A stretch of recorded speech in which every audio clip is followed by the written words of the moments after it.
લેવા માટે બેઠા છે માં। નાના નાના ભૂલકાઓ, મારા વડીલો, મારી ભાઈઓ બહેનો બધાય તારા આશીર્વાદ લેવા માટે બેઠા છે માં।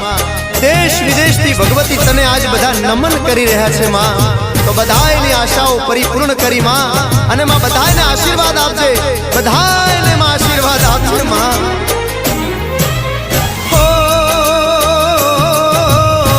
ભૂલ ચૂક થઈ